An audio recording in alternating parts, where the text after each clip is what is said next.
picking a wedding venue for me is like buying a house.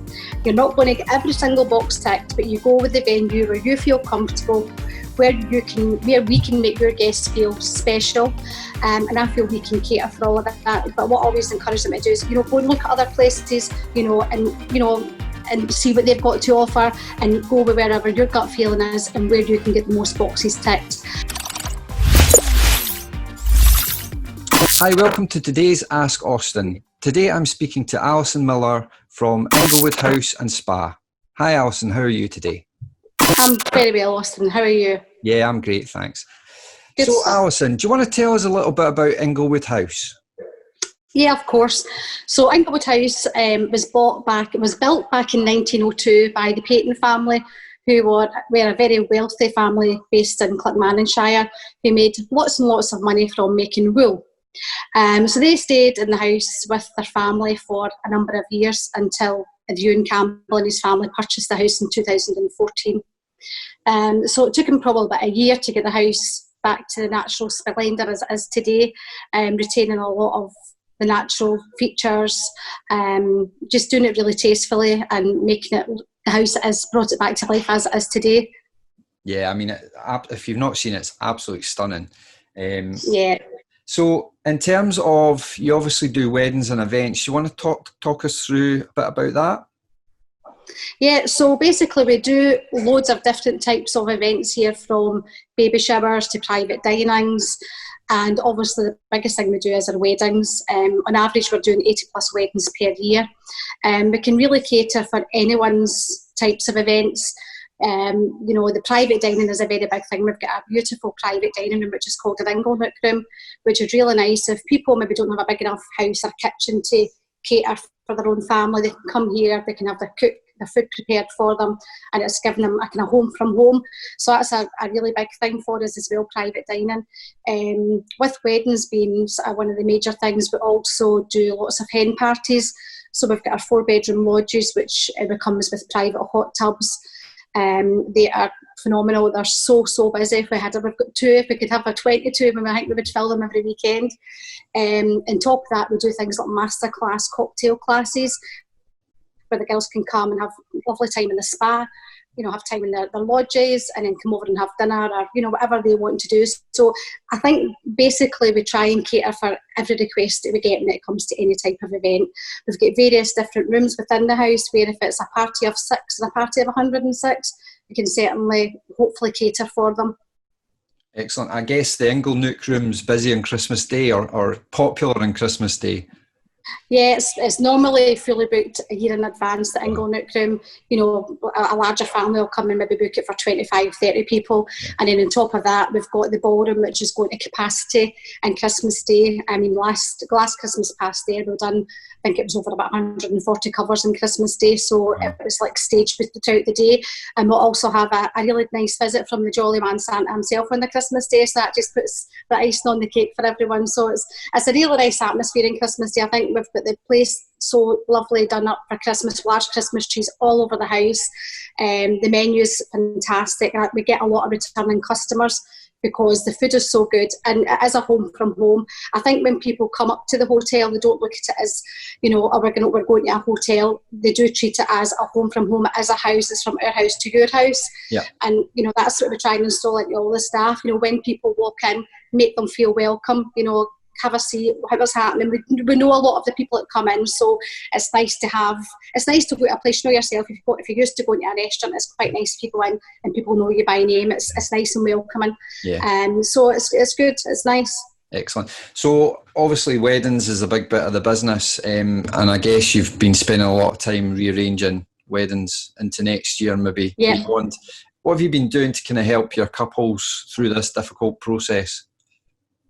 Well, initially when we knew the lockdown was happening at the end of March there, the first thing I done was basically I emailed every bride we've got for the following 3 months, just to sort of reassure them that, that we're still here. Unfortunately, this horrible thing's happened. The most important thing is to reassure them, that they are still here, but they can still make contact with us. If we need to move their wedding, postpone it, it's absolutely no problem. We can just move the wedding, accommodation, everything to their new date. The difficult thing has been we were practically fully booked for 2021 anyway, so trying to rearrange all the new dates has been quite difficult, but I've managed to appease everyone so far. Everybody understands that they might not get the Saturday they were looking for, but they're quite happy to move to a Sunday or a Friday or even midweek.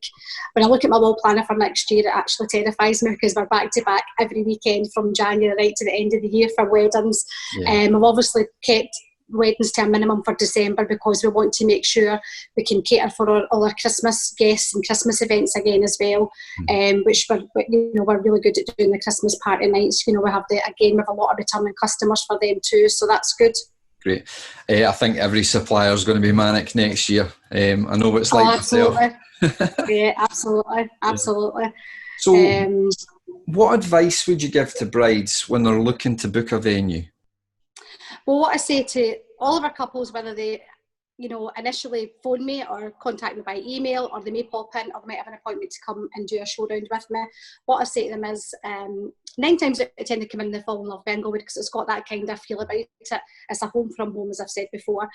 They do come in, they fall in love with it, but what I say to them is, picking a wedding venue for me is like buying a house.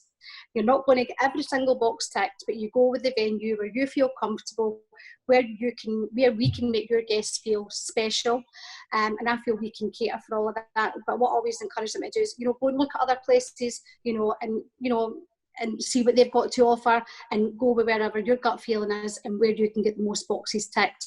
I'm happy and proud to say that we do get loads and loads of weddings here, which has made us, I would say, one of the top wedding venues in Scotland. So we're still quite in our infancy. So to say that and to be winning awards like we're winning is something really good. So yeah, we're proud. We're a good team. We work really well together. Excellent. I was going to ask you about awards because you recently won an award, didn't you?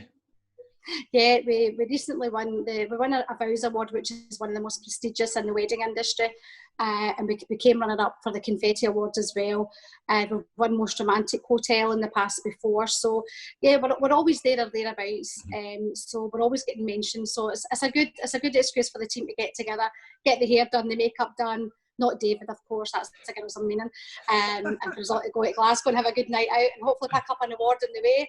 But, even to be recognised, with the amount of venues and suppliers and things that's out there, for me, is just really good, and most importantly, good for the team. It keeps everybody upbeat, with, all the time if we're getting mentioned, and it gives a wee pat in the back to say, look, you're doing a good job. Yeah. So it's nice to be recognised. Great. So in terms of people wanting to follow you and get in touch, where can they find you? So we're on all the sort of social networking sites. We're quite big on Facebook. We also have our own website as well, but also are on some external websites like Hitched and Bridebook, etc. So we get quite a lot of inquiries through them. Location wise, I think we're very centrally located.